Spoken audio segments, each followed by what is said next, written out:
تو چھٹی جو بات ہے وہ ہے بچوں کی جانب سے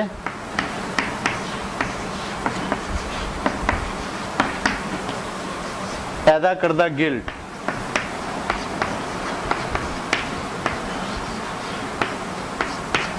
کیا مطلب؟ یعنی اگر میں خود ایک والد کے درجے پر ہوں اور میرے بچے مجھ سے یہ بات کہیں اور ان کی یہ بات سن کر میں اپنے آپ کو مجرم تصور کرنے لگ جاؤں تو سمجھ لیجئے کہ میرے اندر یہ علامت موجود ہے، یہ والا ایرر موجود ہے کہ میں فوراً کسی کے کہنے سے احساس جرم کا شکار ہو جاتا ہوں. اس کے علاوہ محبت کے نام پر گلٹ، محبت کے نام پر گلٹ، منہ پھلا لینا، صحیح ہے، کسی سے بے اعتنائی سے پیش آنا، بات نہیں کر رہے آپ، دوسرا آدمی صرف سوچتے رہ جا رہا ہے آئے ہے کیا کر دیا میں نے ایسا، آئے ہے میرا قصور کیا ہے، مجھے تو یہ بھی نہیں پتا میرا قصور کیا ہے. وہ اپنے آپ کو کیا سمجھ رہا ہے؟ مجرم. دوسرا آدمی کیا کر رہا ہے؟ محبت کی بنیاد پر گلٹ پیدا کر رہا ہے. سمجھ میں آ رہی بات آپ کو؟ یہ بہت خطرناک ایلیمنٹ ہے. ابھی جو مطلب شادی سے پہلے اگر فرض کرو ایک لڑکا ہے، اس کا شادی سے پہلے کسی لڑکی کے ساتھ تعلق تھا، شادی وہاں نہیں ہوئی، شادی کسی دوسری لڑکی سے ہو گئی، اس لڑکی کو پتہ ہے ان کا پہلے کسی کے ساتھ کیا تھا، افیئر تھا، ساری زندگی وہ کیا کرے گی؟ اس کے کان میں سوراخ کر دے گی، ہاں جاؤ اسی کے پاس، ہاں ہم کہاں اچھے لگیں گے، وہی لگیں گے اچھی، یاد تو نہیں آ رہی اس کی. اور بیچارہ بیٹھ کے دینا وہ جتنے بھی کوشش کر لے کہ کسی طریقے سے میں اپنی بیوی کا دل جیت لوں، کسی طریقے سے میں اپنی فیملی لائف اچھی کر لوں، لیکن بات تھوڑے دن تک بات صحیح چلے گی اور جہاں تھوڑا سا مسئلہ آئے گا وہاں بیگم نے کیا کرنا ہے؟ اٹھانا ہے اور اٹھا کے اس کو پٹک کے کہنا کہ اچھا یہ ہو. اچھا ایسے ہی شوہر پتہ چل گیا اس کو کہ بھائی ہماری بیگم صاحبہ کا شادی سے پہلے جو ہے وہ فلانے سے منگنی ہوئی تھی، افیئر بھی چھوڑ دیں، افیئر تو بہت ہی خطرناک بات ہوگی. اگر لڑکی کی کسی لڑکے سے منگنی ہوئی تھی اور منگنی ٹوٹ گئی اور اب شادی کسی دوسری جگہ ہو گئی، تو یہ جو نیا شوہر ہوگا اس کے پاس ایک ہتھیار آ گیا اپنی بیوی کو ہر وقت کس میں لانے کے لیے؟ احساس جرم میں. اور وہ ہر وقت کہاں کھڑی ہوگی؟ کٹہرے میں. تو آپ محبت کے نام پر کیا کرتے ہیں؟ اور اگر کوئی آدمی محبت کے نام پر آپ کو گلٹی کر رہا ہے اور آپ میں گلٹی پیدا ہو رہی ہے تو اس کا مطلب ہے آپ کے اندر یہ بیماری، یہ ایرر موجود ہے. ٹھیک ہے. اسکول میں پیدا ہونے والے گلٹ، بنیاد تو یہیں سے پڑتی ہے اصل میں. ٹھیک ہے. اسکول میں پیدا ہونے والے گلٹ، ہم بچوں کو بھی عادی بناتے ہیں کہ وہ گلٹی ہوں.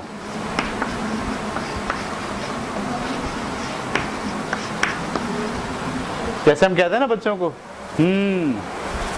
یہاں آ رہے ہو کچھ پڑھ نہیں رہے ہو، ماں باپ کا نام بدنام کر رہے ہو، دیکھو تمہارے ماں باپ کتنی تمہارے لیے کوششیں کر رہے ہیں اور تم ہو کہ ان کی ساری کوششوں پر پانی پھیر رہے ہو. یہ بات ہم اس کو کیوں کہہ رہے ہیں؟ اس لیے کہ وہ اپنے آپ کو کیا سمجھے؟ مجرم سمجھے، اس میں گلٹی پیدا کر رہے ہیں. ٹھیک ہے. کلاس روم میں کھڑے ہو کر استاد اپنے بچے کے ساتھ ایسی بات کرے جس میں وہ بچے کو کس میں لے آئے؟ گلٹ میں. اس کو وہ مجرم قرار دے دے کہ یہ مجرم، اور بچہ بھی کیا کرے؟ اپنے آپ کو مجرم تصور کر لے کہ ہاں. تو اسکول کے اندر جو ہے وہ، اور اصل میں یہیں سے عادت ڈالتے ہیں ہم. بچوں سے کام لینے کے لیے ہم کیا کرتے ہیں؟ ان کو پہلے غلط قرار دیتے ہیں، پہلے ان میں گلٹ پیدا کرتے ہیں، اس کے بعد پھر ان سے کام لیتے ہیں. اس کے بعد مذہب کی بنیاد پر ہونے والے گلٹ، کس کی بنیاد پر؟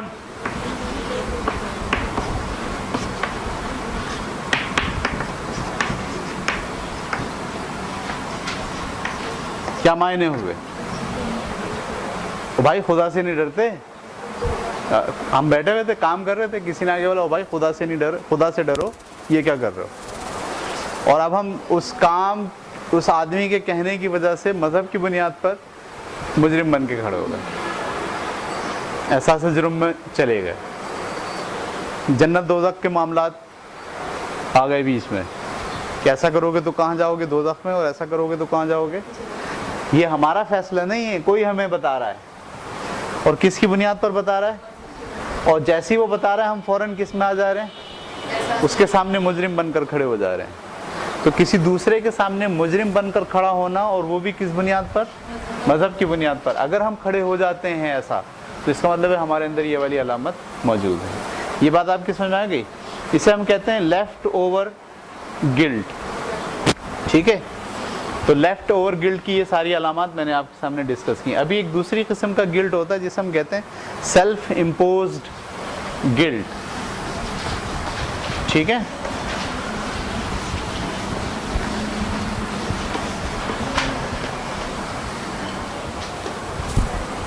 سیلف امپوزڈ گلٹ یعنی یہ ایسا احساس جرم ہے یا ایسا پچھتاوا ہے جس کو ہم اپنے اوپر خود نافذ کر لیتے ہیں۔ ماضی میں کوئی ہم سے غلطی ہوئی، کوئی کام ہم نے ایسا کیا، اور ہم بس اس کے بعد سے لے کر آج تک اپنے اندر اس بات کو لے کر جرم محسوس کر رہے ہیں، ٹھیک ہے؟ میں نے جیسے شروع میں مثال دی، کوئی مر گیا آپ کے خاندان میں، اور مرنے کے بعد آپ نے کیا فیصلہ کر لیا کہ اس کی موت کا ذمہ دار دراصل میں ہوں، صحیح ہے؟ مثال کے آپ کے گھر کے اندر جو ہے وہ ترقی نہیں کر پائے بچے، بہن بھائی چھوٹے، اور آپ جو ہے وہ اس ساری چیزوں کا ذمہ دار اپنے آپ کو ٹھہرا لے رہے ہیں کہ یار ان سب کی وجہ دراصل میں ہوں، میری وجہ سے ایسا ہوا۔ تو اس کو آپ کیا کہتے ہیں؟ سیلف امپوزڈ گلٹ، کہ کوئی دوسرا آپ کو نہیں کروا رہا۔ اس سے پہلے میں نے جتنے ڈسکس کیے اس میں کون دوسرا آدمی آپ کو احساس جرم میں ڈال رہا ہے، لیکن اس والے کیس میں دوسرا کوئی بھی آپ کو احساس جرم میں نہیں ڈال رہا، آپ اپنے طور پر زندگی کی، ماضی کی کسی غلطی کی بنیاد پر، کسی واقعے کی بنیاد پر، کوئی ایونٹ ایسا ہوا اس کی بنیاد پر آپ اپنے تئیں یہ سوچتے ہو کہ آپ مجرم ہو، گنہگار ہو۔ دیکھو میں ایک بات آپ کو بتاؤں، یہ جو بات ہے اس کو پازیٹیو انداز سے سوچا جائے، انسان گناہ بھی کرتا ہے، ٹھیک ہے؟ لیکن خدا نے اس کے معاملے میں کیا بات کری ہے کہ تم سچے دل سے توبہ کرو، آئندہ نہ کرنے کا عہد کرو، میں نے تمہارا گناہ معاف کر دیا۔ یعنی وہ تو آپ کو اس جگہ پہ کھڑا رکھتا ہے خدا کہ وہ آپ کو احساس جرم سے باہر نکالنا چاہتا ہے۔ وہ تو نہیں کہتا تم ہر وقت اپنے آپ کو کیا سمجھتے رہو؟ مجرم سمجھتے رہو۔ تو مذہب تو آپ کو یہاں لا کے کھڑا کرتا ہے۔ میں تو یہاں تک کہتا ہوں حیرت انگیز بات کہ یہ جو کنفیوژن ہوتی ہے نا، کنفیوژن، غلطی ہو گئی اس کی کنفیوژن، صحیح ہے؟ خدا تو چاہتا ہے اس سے آپ فوراً نکل جائیں، کیونکہ انسان کی نفسیات بڑی خطرناک ہے۔ اگر وہ کسی بات کے اوپر اٹک جائے اور ماضی میں کوئی واقعہ ہوا اس کا وہ صدمہ لے لے، کنفیوژن لے لے، ڈپریشن لے لے، تو پھر اس کی روزانہ کی جو زندگی ہے وہ خطرناک ہو جاتی ہے، وہ کام نہیں کرتا، وہ اس میں الجھ جاتا ہے، نفسیاتی مریض بن جاتا ہے۔ خدا بھی آپ کو کہتا ہے آپ باہر نکل آئیں، وہ کہتا ہے آپ سے گناہ ہو گیا، گناہ تو ہوگا، ہو جاتا ہے، لیکن آپ سچے دل سے توبہ کر لیجئے۔ توبہ کرنے کا مطلب کیا ہے؟ آئندہ نہیں کروں گا، اور اس پر کاربند رہیے، تو آپ یہ یقین کر لیجئے کہ خدا نے آپ کو اس گناہ کو معاف کر دیا، باہر نکل آئیے۔ میری ملاقات ہوئی ہے بے شمار لوگوں کے ساتھ، میں نے انٹرویوز کیے ہیں، آپ حیران ہوں گے۔ میرے پاس ایک لڑکا آتا ہے احتشام، آپ جانتے ہوں گے، جو اس وقت نفسیاتی مریض ہے، آپ دیکھ رہے ہیں۔ اس کی جب میں نے انالیسس کی، اس کے ساتھ بات چیت کی، تو آپ حیران ہوں گے اس کے پیچھے جو ہے نا ایک واقعہ ہے، صحیح ہے؟ گناہ کا ایک واقعہ ہے جو اس سے سرزد ہو گیا، وہ اس کو بھولنے کے لیے تیار نہیں ہے۔ یاد رکھیے، جب آپ سیلف امپوزڈ گلٹ میں آ گئے اور آپ اس سے نکلنے کے لیے تیار نہیں ہیں، تو آپ کا جو اینڈ ہے نا وہ سائیکوپیتھک ٹریک ہے، آپ نفسیاتی ہاسپٹل میں چلے جاؤ گے، صحیح ہے؟ خدا آپ کے اس بارے میں آپ کو بڑی سہولت دیتے ہیں اللہ تعالیٰ کہ آپ سے گناہ ہو گیا، اٹس اوکے، ہو گیا، لیکن آپ نے تسلیم کر، سب سے پہلے آپ تسلیم کر لیں کہ یار یہ بات مجھ سے ہو گئی، نمبر 1۔ نمبر 2، آئندہ نہیں کروں گا، اور اس پر پشیمان ہو، پچھتاوا بھی ہو آپ کو، پشیمان بھی ہوں آپ، اور آئندہ نہ کرنے کا عہد کریں، اور اب لائف کے اندر آپ بالکل یہ سوچ کر کہ خدا نے میری وہ توبہ قبول کر لی، اب میں اپنی زندگی کو نئے سرے سے گزارتا ہوں۔ یہ موقع اللہ تعالیٰ آپ کو ہر روز دے رہے ہو، اس لیے سیلف امپوزڈ گلٹ، اس سے آپ کو فوراً کیا ہونا ہوتا ہے؟ باہر آنا ہوتا ہے۔ لیکن اگر آپ نہیں آ رہے ہو اور ہے آپ کے اندر کوئی ایسا گلٹ، تو اس کا مطلب ہے آپ کے اندر یہ والی علامت موجود ہے۔ اس کی ایک مثال ہے ماضی کے کسی واقعے کو لے کر بے عمل ہونا۔ ماضی کے کسی واقعے کو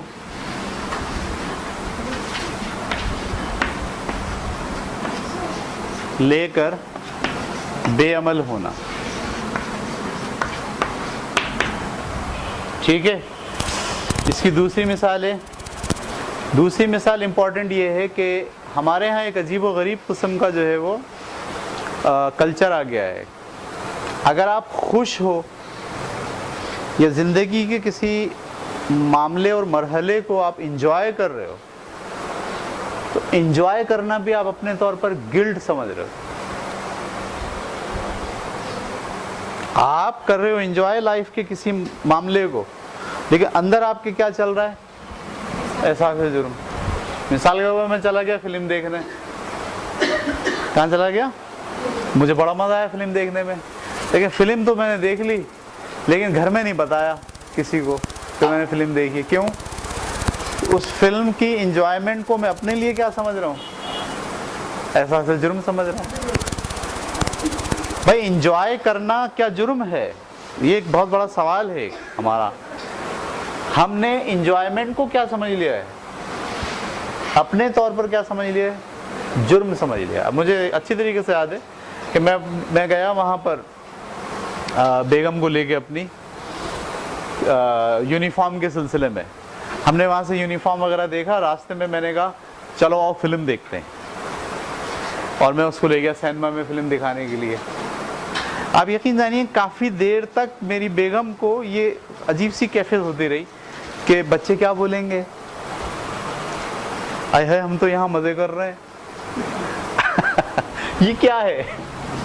سیلف امپوزڈ گلٹ، کہ آپ نے زندگی کی انجوائمنٹ کو بھی دراصل کیا سمجھ لیا ہے؟ اپنے لیے جرم سمجھ لیا۔ بے شمار چیزیں ایسی ہیں جو جرم نہیں ہیں، کہ ہم نے اپنے طور پہ کیا سمجھ لیا ہے؟ جرم ہے۔ ٹھیک ہے، مجھے کسی لڑکی سے محبت ہو گئی، نیچرل ہے، لڑکوں کو لڑکیوں سے محبت ہو جائے گی، لڑکیوں کو لڑکوں سے محبت ہو جائے گی، لیکن وہ جو ایونٹ ہوا ہے محبت کا، اس کے بغیر ہوگا؟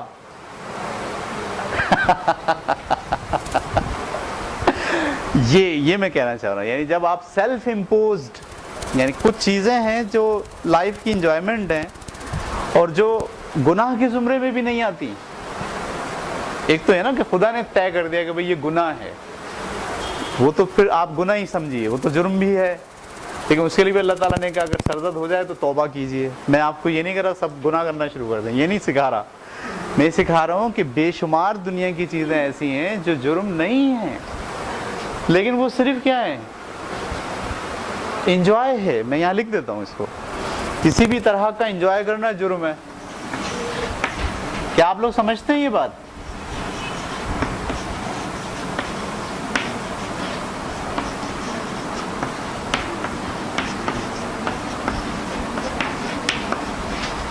کسی بھی طرح کا انجوائے کرنا جرم ہے۔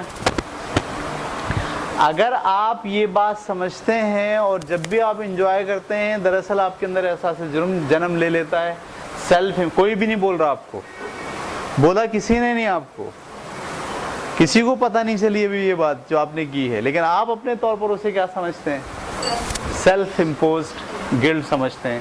تو آپ کے اندر یہ غلطی موجود ہے، اس سے باہر نکلنا آپ کے لیے ضروری ہے۔ تو دو قسم کی جو ہے وہ یہ ہوتے ہیں آپ کے گلٹ۔ ایک جو ہے وہ لیفٹ اوور گلٹ، جس میں دوسرے لوگ آپ کو مجرم قرار دے دیتے ہیں، کٹہرے میں کھڑا کر دیتے ہیں لے جا کے، اور دوسرا سیلف امپوز گلٹ، جس میں آپ اپنے طور پر اپنے آپ کو کٹہرے میں کھڑا کر دیتے ہیں، کسی نے آپ سے نہیں کہا ہوتا کہ آپ کو کٹہرے میں کھڑا ہونا ہے. ٹھیک ہے.